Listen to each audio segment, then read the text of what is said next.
আসসালামু আলাইকুম। আশা করছি সবাই আলহামদুলিল্লাহ অনেক ভালো আছেন। এই ভিডিওতে আমরা জানবো মাইক্রোসফট এক্সেল এর ইউজার ইন্টারফেস সম্পর্কে। তো আপনি যে কোনো প্রোগ্রামে যে প্রোগ্রামে আপনি কাজ করেন না কেন ওই প্রোগ্রাম সম্পর্কে ওই প্রোগ্রামের ইন্টারফেসটা সম্পর্কে আপনার মোটামুটি একটা জ্ঞান থাকতে হবে। তো দেখেন আমরা মাইক্রোসফট এক্সেল যখন চালু করলে আমাদের সামনে এই ধরনের ইন্টারফেস নিয়ে আমাদের মাইক্রোসফট এক্সেলটা ওপেন হয়। এখন হচ্ছে কোনটাকে কি বলে এই বিষয়টা আমাদের জানা প্রয়োজন। তো দেখেন এখান থেকে আমরা দেখতে পাচ্ছি প্রথমে একদম উপরে বাম পাশে কর্নারে এটা হচ্ছে কুইক অ্যাক্সেস টুলবার। আমাদের কাজের সুবিধার্থে আমরা বিভিন্ন মেনু থেকে এই মেনুগুলো থেকে আমরা আমাদের কাজের সুবিধার্থে বিভিন্ন মেনুগুলো আমরা এখানে শর্টকাট করে রাখতে পারি। এটা আমরা পরবর্তী ক্লাসে দেখব। এবং হচ্ছে আমাদের এখানে দেখতে পাচ্ছেন ক্লাস। তো এটা হচ্ছে আমাদের টাইটেল বার। এখানে আমাদের এই ফাইলটা যে নামে সেভ করা আছে এই ফাইলটাই কিন্তু এখানে ওই নামটা এখানে শো করতেছে। এটা হচ্ছে আমাদের এক্সেল এর টাইটেল বার বলে এটাকে। এবং এখানে যে সার্চ বক্সটা দেখতে পাচ্ছেন এটা কিন্তু সব ভার্সনে থাকবে না। এটা হচ্ছে 2021 এর আপডেট ভার্সন গুলোতে থাকবে। তো এখানে একজন সার্চের মাধ্যমে হচ্ছে আপনি আপনার গুরুত্বপূর্ণ ডেটা গুলো আপনি এখান থেকে খুঁজতে পারেন। যেমন হচ্ছে আমরা এখান থেকে ফন্ট খুঁজবো। তো দেখেন এখানে যেমন আমি ফন্ট ইয়েতে পাচ্ছি না, আপনি যেটা পাচ্ছেন না জাস্ট আপনি এখানে সার্চ করবেন। এই যে দেখতে পাচ্ছেন ফন্ট লেখার সাথে সাথে ফন্ট সেটিং, এখানে বিভিন্ন ধরনের ফন্টের অপশনগুলো চলে আসে। তো এইভাবে হচ্ছে এই সার্চ বক্সের মাধ্যমে আমরা যেগুলো খুঁজে পাবো না, আমাদের সামনে যেগুলো দৃশ্যমান হবে না, ওগুলো আমরা এখান থেকে খুঁজে বের করতে পারবো। তারপর সাইন ইন হচ্ছে আপনারা এখান থেকে চাইলে সরাসরি মাইক্রোসফটের অ্যাকাউন্টে লগ ইন করতে পারেন। আপনার যদি মাইক্রোসফটের অ্যাকাউন্ট থেকে থাকে সেক্ষেত্রে হচ্ছে আপনি এখান থেকে লগ ইন করতে পারেন। এবং এখানে দেখতে পাচ্ছেন ক্রস, এই ক্লোজটাতে ক্লিক করলে আমাদের পুরো প্রোগ্রামটি বন্ধ হবে। এবং এটা হচ্ছে রিস্টোর ডাউন মানে হচ্ছে আপনি প্রোগ্রামটাকে একটু ছোট করে আপনি এদিকে এইভাবে মুভিং করতে পারবেন, বা আপনার প্রয়োজন অনুযায়ী অন্য কাজগুলো সম্পাদন করতে পারবেন।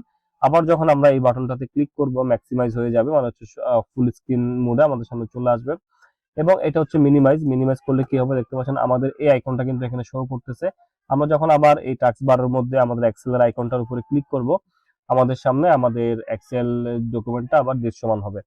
তারপর এখানে দেখতে পাচ্ছি আমরা ফাইল, হোম, ইনসার্ট, এগুলো হচ্ছে প্রত্যেকটা মেনু বলে অথবা মেনু ট্যাব বলে অথবা আলাদা আলাদা রিবন বলে। তো এখানে দেখেন হোমের মধ্যে কি আছে, হোমের মধ্যে ক্লিপবোর্ড, ফন্ট, অ্যালাইনমেন্ট। তো এগুলো হচ্ছে এই সম্পূর্ণটা মিলে হচ্ছে একটা রিবন।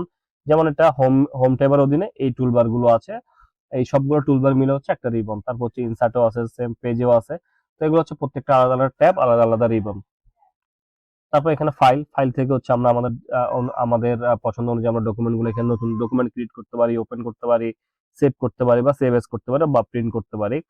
তো তারপর হচ্ছে আমাদের মূল বিষয় যেটা সেটা হচ্ছে এখানে একটা দেখতে পাচ্ছেন, ঘর দেখতে পাচ্ছেন, এখানে একটা ঘর দেখতে পাচ্ছেন। প্রথম যে ঘরটা এটা হচ্ছে আমাদের নেম বক্স বা সেল অ্যাড্রেস বার।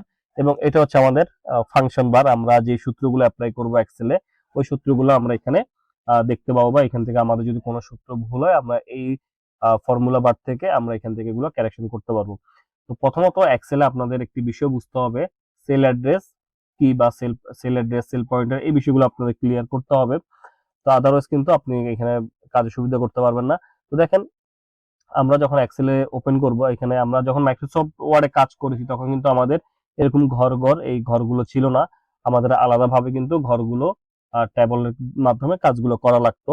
তো এখন দেখেন এখানে কিন্তু এক্সেল যখন আমরা ওপেন করেছি এখানে এ বি সি ডি সারিবদ্ধভাবে কলাম এবং হচ্ছে 1 2 3 সারিবদ্ধভাবে রো দেওয়া আছে। তো দেখেন এখানে এক্সেলে যে সেল পয়েন্টের যে বিষয়টা, এখানে দেখতে পাচ্ছেন আমরা যখন এক্সেলটা ওপেন করেছি অনেকগুলো ঘর দেখা যাচ্ছে। দেখতে পাচ্ছেন হিডেন অবস্থাতে আছে ঘরগুলো। এই প্রত্যেকটা ঘরগুলো হচ্ছে একটা একটা সেল। আবারও বলছি ঘরগুলো হচ্ছে খালি ঘরগুলো হচ্ছে একটা একটা সেল, প্রতিটা সেল। তো এই সেলের একটা একটা নাম আছে, নির্দিষ্ট একটা নাম আছে। যখন ধরেন আমি এই সেলটার মধ্যে ক্লিক করলাম, ক্লিক করার পর আমাদের খেয়াল করতে হবে আমরা কোন সেলের মধ্যে আছে। এখানে দেখতে পাচ্ছেন আমার কলাম হচ্ছে, এখানে আমরা জি কলামে আছি এবং হচ্ছে রো হচ্ছে 3। তাহলে আমি যে ঘরটাতে আছে এটার রো নাম্বার হবে বা সেল অ্যাড্রেস বা এটার নাম হবে জি3। তো আমরা জি3টা কিভাবে বুঝবো, আমাদের এই যে নেম বক্স আমরা প্রথমে দেখেছিলাম বা সেল অ্যাড্রেস বা যেটাই বলেন, তো এখানে আমাদের জি3টা শো করতেছে। আমি যেখানেই ক্লিক করি না কেন, আমি যদি এখানে ক্লিক করি দেখেন D16, আমি একটু মিলিয়ে দেখি যে ডি নাম্বার কলামে আছি এবং 16 নাম্বার রোতে আছি। তো এটাই মূলত হচ্ছে সেল অ্যাড্রেস বা সেল অ্যাড্রেস বার বা নেম বক্সের কাজ। তো এই যে সেল অ্যাড্রেসের নাম এটা কিন্তু আপনাকে বুঝতে হবে। আপনি যেখানে ক্লিক করেন না কেন আপনি জাস্ট মিলিয়ে নেবেন এইচ এবং হচ্ছে এখানে 6, তাহলে আমাদের এই সেল অ্যাড্রেসের নাম হবে H6। আর দেখেন এখানে হচ্ছে আমরা আমাদের যে এটা আছে, আমাদের যে ঘরগুলো আছে ওগুলো হিডেন অবস্থাতে আছে। আমরা যদি এগুলোকে শো করতে চাই সেক্ষেত্রে হচ্ছে আমরা যতটুকু শো করব অতটুকু জায়গা ভাবে সিলেক্ট করে নিব। সিলেক্ট করে হোম মেনুতে চলে আসবো। হোম মেনুতে এসে এখান থেকে হচ্ছে আপনারা দেখতে পাচ্ছেন এই যে বর্ডার অপশনটা আছে, আমরা বর্ডার অপশন থেকে আমরা এখান থেকে অল বর্ডার ক্লিক করে দিলে আমাদের এখানে কিন্তু এটা দৃশ্যমান হবে। আর তারপর হচ্ছে আমরা এটা হচ্ছে সেল, এবং সেলের আমরা এখন দেখলাম হচ্ছে সেল অ্যাড্রেস এবং হচ্ছে সেল পয়েন্টারটা আমরা একটু দেখে নিই। তো সেল পয়েন্টারটা হচ্ছে আমি একটু জুম বাড়িয়ে নিই আপনাদের বোঝার সুবিধার্থে। এই যে দেখতে পাচ্ছেন আমরা যে কোনো একটা সেলের মধ্যে ক্লিক করি, এখানে সেলের মধ্যে ক্লিক করার পর আমাদের এখন মাউস পয়েন্টারটা একটা বড় আকৃতির একটা প্লাস চিহ্ন তো দেখা যাচ্ছে। আমরা যখন এই যে আমাদের পয়েন্টারটা এই সেল পয়েন্টারে নিয়ে আসবো তখন দেখেন একটা নর্মাল একটা প্লাস সাইনের মতো আছে। তো এটার কাজটা কি? এটার কাজটা হচ্ছে ধরেন আমরা কিন্তু এখানে অটো নাম্বার ব্যবহার করতে পারি না এক্সেলে, দেখতে পাচ্ছেন এখানে কোথাও কিন্তু বুলেটের নাম্বারিং এর অপশনটা নাই।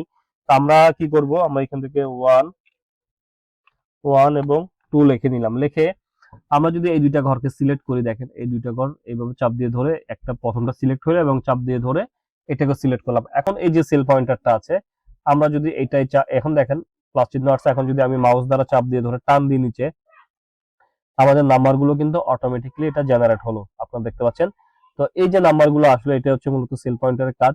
এবং সেল পয়েন্টারের আরো কাজ আছে, আমরা যখন কোনো সূত্র অ্যাপ্লাই করবো সূত্র অ্যাপ্লাই করে ধরেন আপনার এদিকে অনেকগুলো ডেটা আছে, আপনি জাস্ট একটার উপর সূত্র অ্যাপ্লাই করে যখন সেল পয়েন্টার ধরে এভাবে টানবেন অটোমেটিক্যালি প্রত্যেকটা ঘরে ওই ফাংশনটা বা ওই সূত্রটা অ্যাপ্লাই হয়ে যাবে। এটা হচ্ছে মূলত সেল পয়েন্টারের কাজ।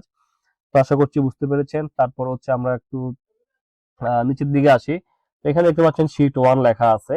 তো শীট 1টা কি? এখানে কিন্তু এক্সেলে কিন্তু অনেকগুলো শীট নিয়ে আমরা কাজ করতে পারি। যেমন আপনি এখানে একটা কাজ করলেন, আবার এখানে যদি প্লাস চিহ্নতে ক্লিক করেন আরেকটা শীট ইনসার্ট হবে শীট 2।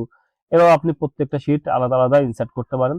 এবং এই শীট গুলোকে রিনেম করার প্রয়োজন পড়ে, যেমন আপনি এটার আলাদা একটা নাম দিবেন। এখানে রাইট ক্লিক করবেন, রাইট ক্লিক করে রিনেম অপশন থেকে এখান থেকে আপনি যে কোনো একটা নাম দিলাম। এখানে হচ্ছে আপনি আপনার মতো করে নাম দিবেন।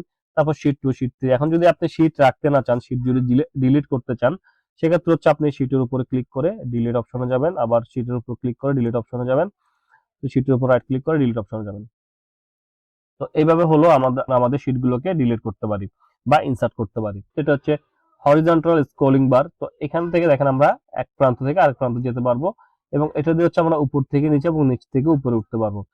এবং এই পাশে হচ্ছে জুম কন্ট্রোলার। তো এখান থেকে আমরা পেজের জুমটা এভাবে বাড়িয়ে নিতে পারি, অথবা এভাবে চাপ দিয়ে ধরে কমিয়ে নিতে পারি, অথবা এখানে প্লাস মাইনাসে ক্লিক করে জুম কমবে এবং প্লাস ক্লিক করে জুম বাড়বে।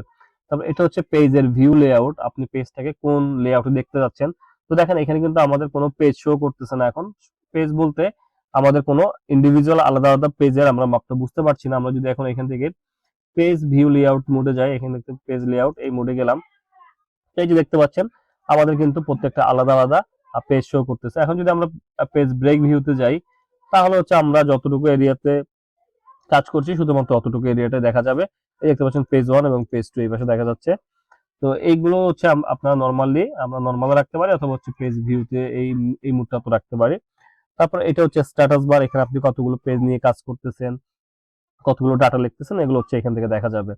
আর তারপর এই যে এগুলো তো আমি বললামই, এগুলো হচ্ছে এ বি সি ডি, এগুলো হচ্ছে কলাম, এবং হচ্ছে 1 2 3 এগুলো হচ্ছে রো। আর বাদ বাকিগুলো হচ্ছে আমাদের এখানে তেমন আর কিছু নাই। তো এই হলো মোটামুটি আমাদের মাইক্রোসফট এক্সেল এর ইউজার ইন্টারফেস।